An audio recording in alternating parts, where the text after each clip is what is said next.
Assalamualaikum warahmatullahi wabarakatuh. Apa kabar sahabat beriman? Selamat datang di Magenta Islam. Semua hal yang terjadi di bumi ini pasti memberikan arti tersendiri, menjadi hikmah luar biasa bagi manusia lainnya. Terlebih tentang kisah kematian yang tidak mampu kita hindari nanti. Kematian selalu menjadi misteri tersendiri. Tiada satu manusia pun yang mampu menolaknya, dan tiada satu orang pun yang mampu menundanya. Hanya Allah saja yang mengetahui kapan kita akan berpulang, dalam kondisi seperti apa kita akan dikebumikan nantinya. Dan seperti kisah seorang penggali kubur ini yang melihat segala rupa mayit yang telah dikebumikan. Seperti apa kisahnya sahabat beriman? Temukan jawabannya dengan menyimak video ini hingga akhir. Berikut merinding kisah nyata penggali kubur lihat azab orang meninggal, versi dari Magenta Islam.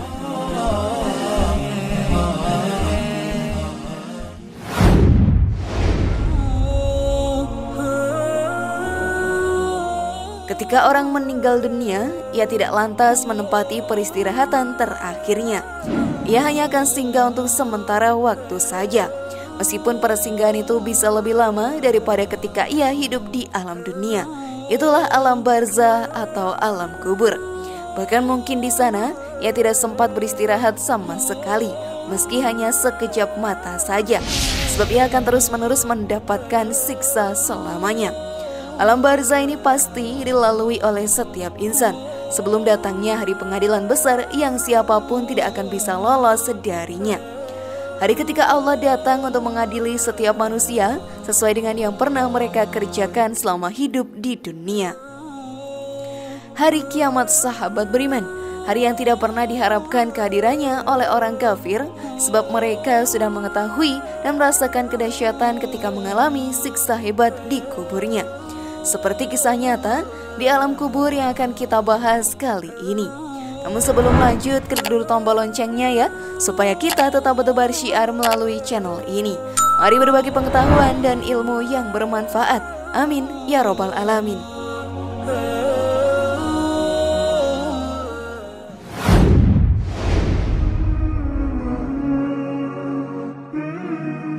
Terdapat seorang pemuda yang kerjanya menggali kubur dan mencuri kain kafan untuk dijual. Pada suatu hari, pemuda itu berjumpa dengan seorang ahli ibadah untuk menyatakan kekesalannya dan keinginan untuk bertaubat kepada Allah Subhanahu wa Ta'ala. Dia berkata, "Sepanjang aku menggali kubur untuk mencuri kain kafan, aku telah melihat 7 perkara ganjil yang menimpa mayat-mayat tersebut. Lantaran aku merasa sangat insyaf atas perbuatanku yang sangat keji itu dan ingin sekali bertaubat," kata dia menyesal. Yang pertama, ia melihat mayat yang pada siang harinya menghadap kiblat. Tetapi apabila menggali semula kuburnya pada waktu malam, wajah si mayat berubah membelakangkan kiblat. "Mengapa terjadi begitu wahai Tuan Guru?" tanya sang pemuda itu. "Wahai anak muda, mereka itulah golongan yang telah mensyirikkan Allah Subhanahu wa Ta'ala sewaktu hidupnya. Lantaran Allah Subhanahu wa Ta'ala menghinakan mereka dengan memalingkan wajah mereka dari menghadap kiblat, bagi membedakan mereka daripada golongan muslim yang lain," jawab ahli ibadah tersebut. Sambung pemuda itu lagi, "Golongan yang kedua, aku lihat wajah mereka sangat elok semasa mereka dimasukkan ke dalam liang lahat. Tatkala malam hari ketika aku menggali kubur mereka, aku melihat wajah mereka telah berubah menjadi buruk. Mengapa begitu halnya wahai Tuan Guru?" Jawab ahli ibadah tersebut, "Wahai anak muda, mereka itulah golongan yang meremehkan dan meninggalkan sholat sewaktu hidupnya.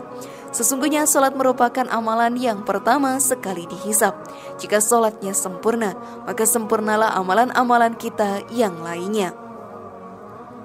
Pemuda itu menyambung lagi, "Wahai Tuan Guru, golongan yang ketiga aku lihat pada waktu siang mayatnya kelihatan seperti biasa saja.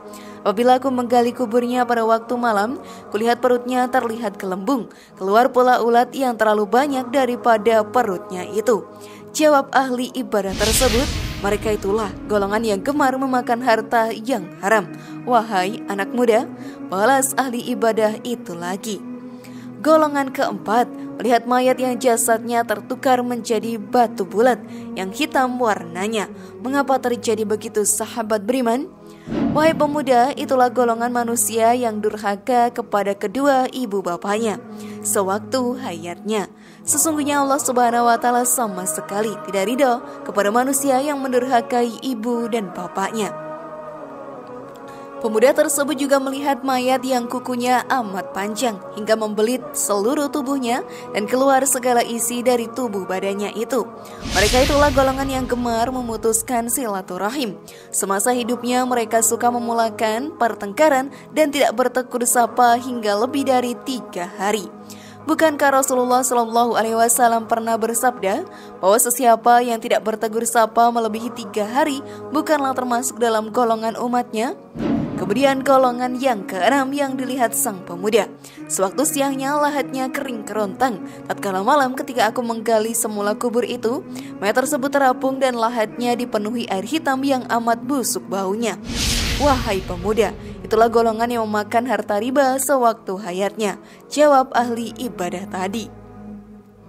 Dan golongan terakhir yang dilihat adalah mayatnya senantiasa tersenyum dan berseri-seri pula wajahnya. Mengapa demikian halnya, wahai Tuan Guru?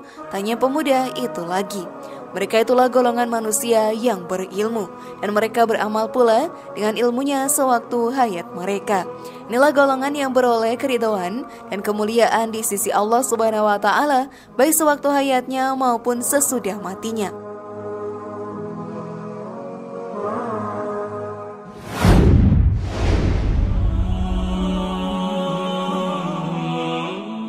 Ingatlah, sesungguhnya daripada Allah kita datang dan kepadanya jualah kita akan kembali. Kita akan dipertanggungjawabkan atas segala amal yang kita lakukan, harta walaupun amal sebesar zarah saja. Sesungguhnya sahabat beriman, segala hal yang kita lakukan selama hidup di dunia ini pasti mendapat ganjaran di akhirat kelak. Jangankan sampai akhirat, di alam kubur pun Allah telah membalasnya. Seperti kisah yang telah disampaikan tadi oleh seorang penggali kubur. Karena semua itu merupakan misteri ilahi yang bisa kita lakukan hanyalah menyiapkannya mulai hari ini. Ustadz Ahmad Zainuddin Al-Banjari menyebutkan, membicarakan misteri kehidupan setelah kematian sama halnya dengan membicarakan akidah atau iman kepada hari akhir. Hal ini perlu ditanamkan di dalam hati dan pikiran tiap-tiap umat muslim. Rasulullah Shallallahu Alaihi Wasallam dalam hadis riwayat Ibnu Majah nomor 4258 pernah berucap, perbanyaklah mengingat sesuatu yang memutuskan kenikmatan, yaitu kematian. Bahkan kepada para sahabat, Nabi pun berpesan agar mengingat kematian ini lebih dari sholat yang dilakukannya sebanyak 5 kali dalam sehari. Kita umat juga diminta untuk memperbanyak mengingat kematian. Dengan mengingat kematian kita pun mendapatkan pahala karena ini adalah ibadah yang disyariatkan oleh Allah Subhanahu wa Ta'ala. Gaya hidup para sahabat pun dalam urusan hari akhir selalu menjadi yang paling sempurna. Semuanya mencari surga yang paling tinggi dan juga megah, surga Firdaus. Ustadz Ahmad melanjutkan, dalam urusan akhirat atau hari akhir sahabat beriman, tiap umat harus mencari yang paling utama, tinggi dan juga sempurna. Orang yang paling baik akhlaknya dan paling banyak mengingat kematian adalah orang yang paling baik persiapannya dalam menjemput kematian. Mengingat kehidupan setelah kematian telah menjadi kebiasaan baik bagi Nabi maupun para sahabat. Nabi Muhammad SAW pun tidak pernah berhenti untuk mengingatkan tentang adanya surga dan neraka. Bahkan saking seringnya hari akhir ini diperbincangkan dalam majelis, maka para sahabat bahkan menganggap kehadiran surga dan neraka itu seperti kasat mata. Mereka mampu melihat di depan mata kepala mereka, meski hal ini masih menjadi rahasia Allah Subhanahu wa Ta'ala. Tidak akan ada yang bisa menyelamatkan seseorang dari akhirat kecuali dirinya sendiri. Tidak akan pernah ada orang yang masuk ke dalam neraka kecuali ia tauhid. Kalaupun orang bertauhid masuk neraka, ia tidak akan selamanya di dalam sana. Ia pun mewanti-wanti agar tidak berperilaku seperti orang kafir. Orang kafir akan senantiasa rakus dalam umurnya, sepanjang hidupnya. Orang kafir hanya akan berpikir bagaimana cara agar bisa hidup selama-lamanya di dunia. Sementara orang muslim akan memikirkan bagaimana cara bertahan setelah kematian. Sifat orang kafir akan terlalu sibuk dengan urusan duniawi, bahkan mereka bisa menikmati hidup di dunia yang fana dan sementara ini. Mereka tidak akan pernah berpikir bagaimana jika mereka nanti mati. Jangan sampai kita tersiksa di dalam kubur hanya karena hal-hal buruk yang kita lakukan selama hidup, sahabat beriman. Maka marilah kita perbaiki diri dan saling mengingatkan pada sesama. Wallahu a'lam bishawab.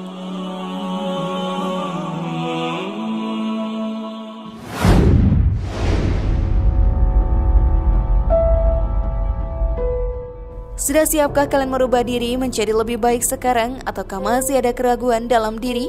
Semoga informasi tadi bermanfaat ya, dan buat kita berpikir lebih bijak. Mari bangun Magenta Islam ini dengan cara klik tombol subscribe, like, share, dan aktifkan tombol loncengnya. Wassalamualaikum warahmatullahi wabarakatuh, dan jangan lupa tonton video yang lainnya.